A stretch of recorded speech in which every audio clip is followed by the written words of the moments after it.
kecemasanmu, rasa depresimu mungkin banyak terkikis. Karena secara sekaligus ketika kamu berbuat baik pada orang lain, sebenarnya kalian sedang menegaskan dirimu bahwa ternyata aku ini penting juga ya. Ternyata aku ini ada gunanya juga ya. Ternyata aku ini meaningful juga dalam hidup ini. Itu menggembirakan. Jadi kalau kita berbuat baik pada orang lain, itu sebenarnya kita sedang berbuat baik pada diri kita sendiri. Kan itu ada hadisnya yang begitu. Dan ini memang makna langsungnya begitu. Begitu kita mampu berbagi kebaikan pada orang lain, muncul, kalau bahasa psikologi namanya self-esteem, kebanggaan diri. Alhamdulillah, meskipun kecil, aku bisa bantu orang lain. Meskipun sepele, hidupku ternyata bermakna juga. Nah, itu yang disebut al-insigol bima yufrihun nas. Sekarang kita belajar untuk menenangkan jiwa dengan cara memahami mental kita. Nggak ada apa-apa kok rasanya stres terus ya, cemas terus. Pikiran ini rasanya nggak ada tenang-tenangnya. Padahal juga nggak ada apa-apa, entah karena apa. Padahal sudah belajar stoik berbulan-bulan. Kamu kan andalanmu stoikisme hari ini. Teori stoik saya hafal Pak, tapi ya menjalankannya tetap gelisah terus saya. Ngaji filsafat di bolan-balani diulang-ulang, ya hasilnya cuma ngantuk. Kalau tubuh yang sakit mungkin ya ke dokter, karena kita bukan dokter jadi tidak tahu. Tapi mental sehat itu mungkin kita bisa mengidentifikasi. Kalau di Ibnu Sina, secara umum orang mentalnya sehat itu cirinya 4. Jadi ini berhubungan dengan diri kita. Jadi emosi stabil. Emosi stabil itu bukan berarti tidak pernah marah atau tidak pernah sedih, tidak. Ya bisa marah, bisa sedih, tapi bisa kita kendalikan. Jadi bisa kecewa, bisa stres juga, tapi tidak berlebihan, bisa kita kendalikan. Ini namanya emosinya stabil. Tidak meledak-ledak, juga tidak apatis, tidak bisa dipengaruhi, tapi ya bisa, cuma ya stabil saja. Kita masih bisa mengendalikannya. Ya wajarnya manusia bisa marah, wajarnya manusia bisa kecewa, wajarnya manusia bisa stres, tapi bisa dikendalikan. Ini berarti kita masih sehat. Jadi tidak usah galau, Pak saya kok marah terus ya Pak. Ya asal kalian masih bisa mengendalikannya, masih tergolong sehat.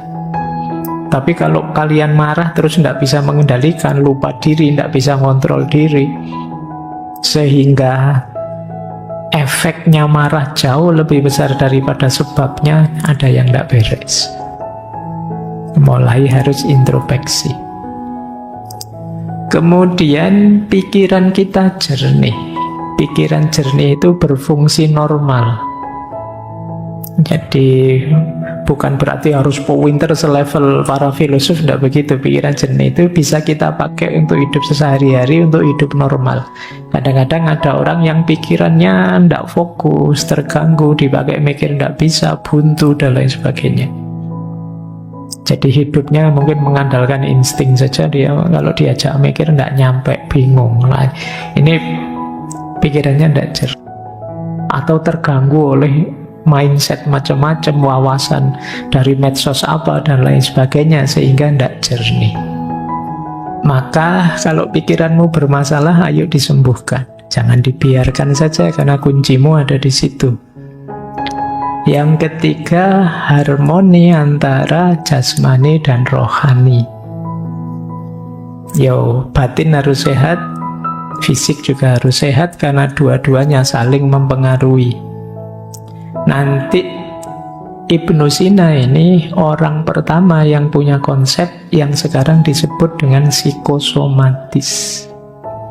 Jadi jangan dikira mental itu, batin itu tidak mempengaruhi fisik, dan juga sebaliknya. Dua-duanya saling mempengaruhi. Kalau mentalmu sedang galau, sedang kacau, lama-lama bisa saja itu kena fisik. Nah, kalau kalian kan biasanya pakai istilah kena mental. Nah, bisa saja dari kena mental lanjutannya kena fisik, sakit beneran. Dan yang keempat, jangan lupa batin kita itu ada unsur spiritualitas, ada fitrah religiositas, ada nurani yang mendorong kita untuk bermoral. Ini juga harus hidup. Kalau ini tidak hidup, ada yang hilang dari kemanusiaan kita. Jadi kalau kalian hanya fokus di 3 yang atas, lupa bahwa kita punya spiritual, ada unsur moralitasnya, ya nanti ada bagian tertentu hidupmu yang hilang. Itu kadang orang merasa hampa, merasa jemu, merasa tidak bermakna, dan lain sebagainya. Karena urusan makna hidup, kedalaman hidup itu adanya di spiritualitas. Jadi ayo dicek kalian termasuk mentalnya sehat apa tidak. Kalau tidak, yuk ayo diobati pelan-pelan. Karena ya sulit kalian bisa sukses kalau dalammu tidak sehat, mentalnya tidak sehat. Jadi Ibnu Sina itu punya kategori kondisi tubuh kita, kondisi diri kita itu 3. Kita kan selalu menyebutnya hanya 2. Kalau tidak sehat ya sakit. Tapi kata Ibnu Sina enggak, kita itu ada 3 kondisi diri kita. Yang pertama adalah sihah. Kalau ini ya jelas sehat. Yang kedua marid. Marid itu sakit. Cuma beliau nambah 1 kategori lagi. Ini kategori tengah-tengah. Laisat bisihah wala marot. Disebut sehat tidak bisa, disebut sakit juga tidak bisa. Jadi kalau disebut sakit, gejalanya belum muncul. Tapi kalau disebut sehat, kok rasanya ada yang tidak beres dengan diri kita. Nah, ini kalian dapat kategori lagi ya. Kadang-kadang kalau ketemu teman itu, gimana kabarnya, sehat? Itu boleh kalian jawab, rasanya sehat juga enggak, tapi sakit juga enggak. Itu kategori ketiga itu. Jadi apa di antara cirinya? Ya banyak sih beliau menyebut, tapi antara lain itu, kalau tiba-tiba teman-teman merasa capek terus, kelelahan yang kronis, itu mesti ada yang tidak beres. Apakah itu karena mental atau karena fisik yang tidak beres? Itu biasanya kalian rasanya capek. Perasaan istirahat cukup, makan cukup, tapi rasanya kok lemes terus ya. Mungkin ada yang tidak beres. Tapi gejala penyakitnya belum muncul. Jadi misalnya diperiksakan, mungkin ya kalau ke puskesmas belum ketemu, mungkin perlu spesialis yang apa yang bisa menemukan. Ini yang disebut laisat bisihah wala marot. Kata Ibnu Sina, jiwa kita itu ada 3 unsur. Kadang orang menyebutnya 3 daya, 3 kekuatan. Yang pertama jiwa nabatiyah, vegetatif. Itu isinya tumbuh dan reproduksi. Jadi dorongan untuk tumbuh, bereproduksi. Tiba-tiba teman-teman ingin makan, lapar, ingin kawin, bereproduksi. Itu muncul dari daya jiwa namanya vegetatif. Jiwa nabatiyah, seperti tumbuh-tumbuhan.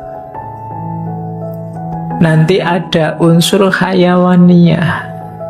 Ini hubungannya dengan emosi, keinginan, cita-cita, nyari enak, nyari senang, persepsi indrawi. Ini jiwa hayawaniyah. Jadi kalian punya keinginan apa, punya hasrat apa, punya emosi apa. Nah itu hayawaniyah, jiwa sensitif. Yang ketiga ada insaniyah, jiwa rasional, berpikir, memahami, termasuk unsur moralitas, spiritualitas. Itu bagian dari daya jiwa insaniyah. Jadi lapisan diri kita, jadi di balik yang jasad ini, di dalamnya ada aspek vegetatif, sensitif, rasional, nabatiyah, hayawaniyah, dan insaniyah.